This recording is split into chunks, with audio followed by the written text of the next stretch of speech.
Et c'est le moment de retourner un an en arrière, revisiter les jeux de l'an passé. Bonjour et bien l'école du jeu, mon nom est Sylvain et on se retrouve aujourd'hui pour ce segment Throwback du mois de février 2023. Alors oui, 2023 parce que c'est le but du segment, je retourne un an en arrière pour revisiter les acquisitions que j'ai faites et de vous donner mon avis avec un peu de recul. Donc il y a certains mois qui vont contenir beaucoup de jeux et lorsque j'ai fait ma liste, je me suis rendu compte qu'il y a des mois où j'ai été beaucoup plus raisonnable en termes d'acquisition. Parce que oui, ici on parle non pas des jeux qui sont sortis, mais bien des acquisitions que moi j'ai faites, donc les jeux qui sont arrivés dans ma collection et je vous donne un peu mon avis avec du recul. Alors ça a été un mois tout petit, ça va faire une vidéo tout petite. Je commence avec le seul jeu qui a quitté ma collection, c'est le jeu Planète B. Planète B est arrivé avec une bonne idée.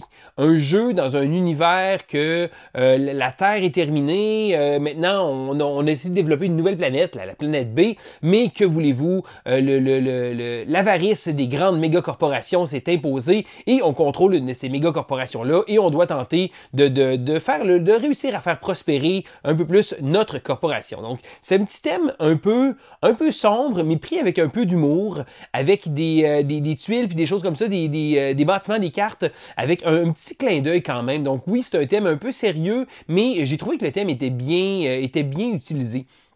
Ce jeu-là, c'est un jeu qui est arrivé, mes attentes n'étaient pas très hautes. Quand j'y ai joué, j'ai été agréablement surpris. J'ai joué quelques parties même. Je dirais que c'est pas un jeu qui s'est énormément démarqué. C'est un jeu que je trouvais intéressant. Il y avait une pause d'ouvriers qui se faisait. On allait chercher des bâtiments, aller chercher des ressources. On avait une espèce de conseil mondial aussi, que lorsqu'on arrivait, on avait un conseil qui se faisait. Et on avait des intentions de vote qui se faisaient, donc une espèce de contrôle de majorité qui se passait avec ça, qui était tiré dans un sac. Il y avait un joueur qui était le président, il y avait justement un ordre comme ça, un ordre hiérarchique qui se faisait. Le jeu touchait plein de bons éléments, il y avait une belle production. Je pense que c'est un jeu qui était bon, mais qui n'était pas exceptionnel. Et c'est probablement la raison pour laquelle il a quitté ma collection. J'ai quand même joué quelques parties, j'ai bien apprécié. Je sais que c'est pas un jeu qu'on a entendu beaucoup parler. Moi, quand j'ai joué, j'ai été surpris par exemple. Je pense que mes attentes étaient très basses, mais le jeu m'avait surpris quand même. J'ai eu plusieurs bonnes parties agréables, mais que voulez-vous, à un moment donné, on ne peut pas tous les garder non plus. Le prochain jeu que je vais vous parler, qui fait encore partie de ma collection, c'est un petit jeu de draft qui s'appelle Splitto. Alors Splitto est un petit jeu de draft que j'ai quand même beaucoup joué l'an passé lorsque je l'ai reçu. Donc c'est un jeu que je trouve intéressant parce qu'on va devoir jouer sur deux côtés en même temps.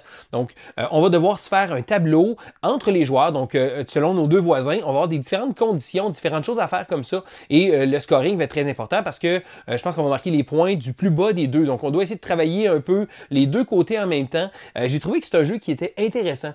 Ça reste un petit jeu de draft qui sort facilement. C'est un jeu que j'avais joué. Je pense pas que c'est un jeu qui se démarque énormément, mais c'est le genre de petit jeu qui peut plaire à tout le monde et qui est surtout facile à enseigner. Si ça peut montrer les jeux modernes à un nouveau joueur qui connaîtrait pas trop le concept du draft, je pense que il y a un petit goût de revenez-y quand même. Puis c'est la raison pour laquelle il est resté dans ma collection. Ceci dit, ça fait déjà un bon moment que j'y ai pas joué. Je pense que je devrais le ressortir parce que c'est un petit jeu qui roulait quand même bien. Et le prochain jeu que je veux vous parler est un autre petit jeu qui, lui, a eu plus de présence sur ma table. C'est le jeu Downtown Farmers Market. Alors, Downtown Farmers Market est, je crois, une réédition où il a été refait. Je pense qu'en Europe, vous avez eu un jeu qui ressemblait un peu.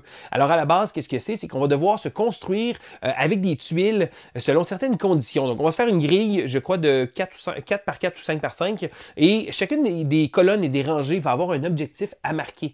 Que ce soit avec des petits items. Donc, habituellement, bon, le thème est vraiment génial. Les illustrations, super simples. C'est du petit lait, du fromage, des petites choses comme ça, des œufs. Des carottes, c'est vraiment des petits éléments très de marché et j'ai trouvé que ça marchait très bien parce que selon les colonnes et les rangées, on va devoir essayer de générer le plus de points de victoire et ces points de victoire-là vont être faits selon les différentes conditions. Donc exemple, pour chaque œuf qu'on va avoir dans une rangée, on va faire des points. Ça se pourrait qu'il y en a une qui dise « Hey, pour chaque tranche de 2 carottes ou de carottes et de fromage, mais il ne faut pas que vous ayez 2. » Donc il y a des petites conditions et des contraintes comme ça. Donc quand on va fabriquer notre plateau, donc lorsqu'on va choisir nos objectifs, on va avoir un petit élément comme ça. Donc des fois, c'est d'avoir un nombre exact d'items. Donc, il faut absolument avoir 5 œufs, il faut absolument avoir 9 objets, peu importe. Et ça fait en sorte que c'est un bon petit puzzle qui va se faire avec un draft très simple.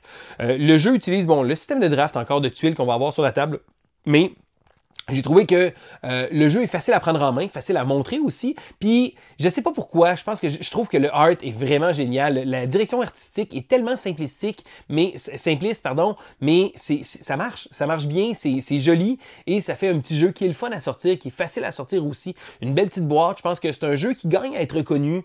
Dommage, le nom de l'autre jeu qui ressemble à ça me revient pas. Ce que j'ai trouvé intéressant, par exemple, c'est que les tuiles d'objectifs ont deux côtés, donc il y a différentes façons de faire des points comme ça. Et il y a tout le temps un côté qui est un peu plus difficile. Donc, on va devoir essayer d'optimiser une espèce de gestion de risque qu'on va faire parce qu'au départ, c'est très important. Bon, la première partie est souvent un peu plus difficile parce qu'on ne sait pas quelle tuile prendre, mais après ça, on va choisir les tuiles et là, on va avoir une espèce de choix à faire sur la complexité qu'on va se faire de notre tableau, mais aussi pouvoir optimiser tout ça. Donc, faire en sorte que si on a une colonne qu'on va avoir besoin de beaucoup d'œufs, on va s'organiser de bien gérer ça de manière à pouvoir placer, mais on n'aura pas toujours la bonne tuile au bon moment et ça fait en sorte que c'est un bon petit casse-tête. Donc, Downtown Farmers Market, un petit jeu sans trop de prétention qui marche terriblement bien. Et ça fait le tour de mon throwback. Ben oui, 3 jeux. Je pense que c'est mon plus petit throwback que j'ai fait en carrière. Donc, ça fait déjà plusieurs années que je roule le segment. Et ben, que voulez-vous? Je pense qu'au mois de février l'année passée, j'ai été calme, j'ai été tranquille sur les acquisitions. Ça va encore arriver d'autres fois. Mais je veux savoir, vous, est-ce que vous avez joué au jeu que je vous ai parlé? C'est quoi le nom du jeu que je tente à oublier comme ça ici? Marquez-le dans les commentaires. Si jamais vous avez joué au jeu que j'ai parlé, j'aimerais bien savoir votre avis également. Donc, c'était Sylvain pour l'école du jeu. On se dit à la prochaine!